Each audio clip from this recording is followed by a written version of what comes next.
Y luego nos quejamos de Venezuela. El pajarito este de Venezuela dice que quiere una ley especial para que le pueda declarar la guerra a Estados Unidos a su libre antojo. Y eso dicen que es antidemocrático.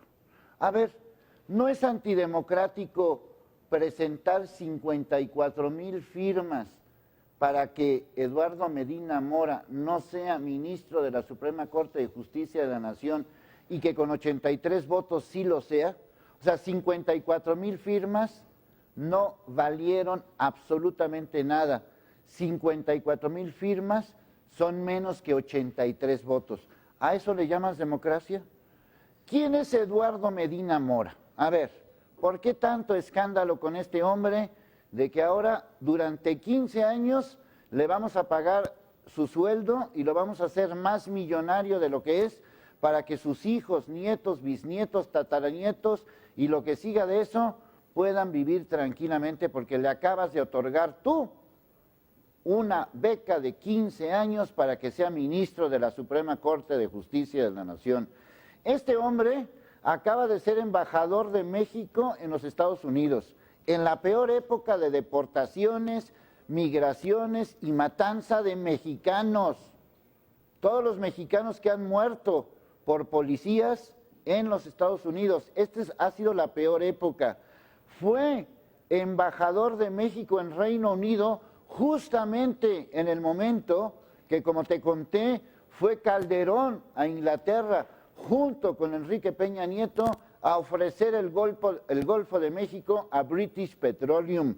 Este hombre además fue Procurador General de la República, nada menos que en la época de 2006 a 2009, cuando la guerra estúpida de Calderón estaba en su máximo apogeo. Él era el encargado de la PGR, fue el encargado del operativo Rápido y Furioso, por lo cual se pudieron distribuir armas a diestra y siniestra a nuestro país. Es el responsable de matanzas, es el responsable del michoacanazo.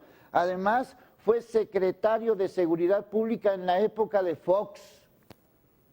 Pero no solamente estuvo con Fox y estuvo con Calderón, fue uno de los asesores nada menos que de Carlos Salinas de Gortari. Y te voy a decir por qué.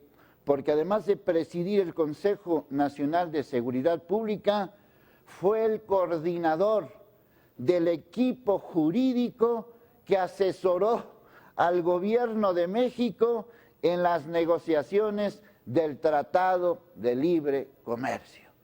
Señoras y señores, esto es un dedazo anunciado, pero me gusta más lo que dice el Universal. Es un dedazo grosero. ¿En serio vivimos en la democracia? ¿En serio? Pregunto, ¿vivimos en la democracia? Porque aquí lo que tú opinas y lo que yo opino se lo pasan por el arco del triunfo. Porque este hombre no tiene ningún mérito, debería de estar en la cárcel. Ese es el lugar donde debería estar por mal funcionario y por asesino. No, pero no está en la cárcel. Está premiado en nada menos que en la Suprema Corte de Justicia de la Nación. Agarren su maldita Constitución porque en la Constitución dice que hay división de poderes. ¿División de poderes?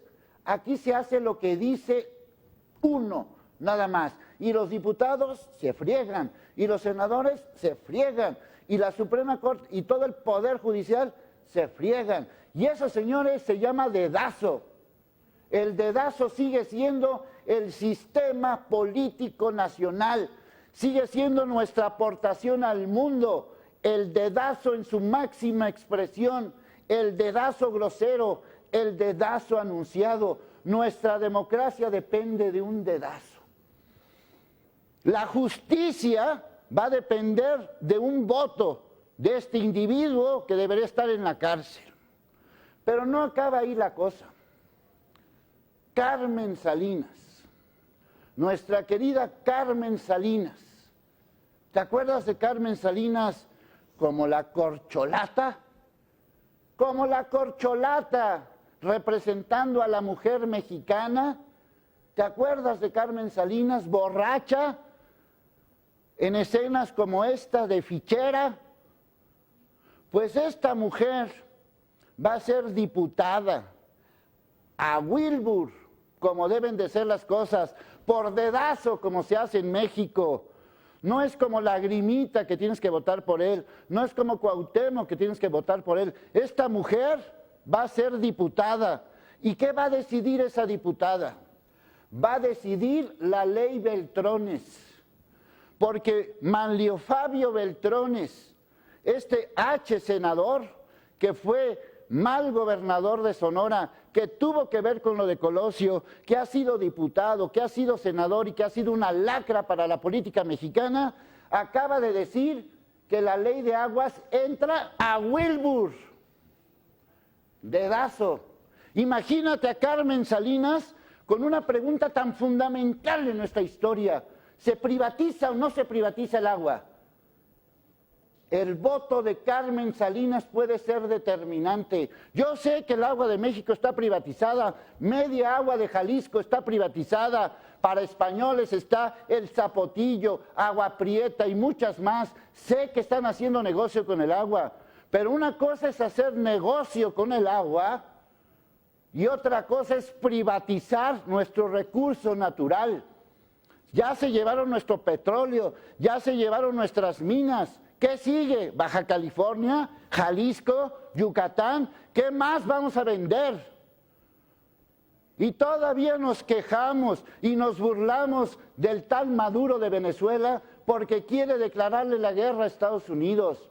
Y decimos que hay una dictadura en Venezuela, y decimos que hay una dictadura en Corea del Norte, y decimos que hay una dictadura en Cuba. Me gustaría saber si en Venezuela, en Corea del Norte o en Cuba se atreverían a privatizar un recurso natural como el agua. Me gustaría saber qué pensarían los venezolanos si su presidente dictador quiere privatizar el agua. Me gustaría saber qué piensan los coreanos del norte si su dictadorcillo ese quisiera privatizar el agua. Me gustaría saber qué piensan en Cuba si a alguno de los Castro se les ocurriría privatizar el agua. Y aquí privatizamos el agua porque este maldito lo quiere hacer, porque primero es el dedazo, primero es el negocio, primero es esto. La próxima vez que te hablen de democracia en este país, ya sabes qué hacer con este dedito. Y eso a mí me tiene hasta aquí. ¿Tú de qué estás hasta aquí?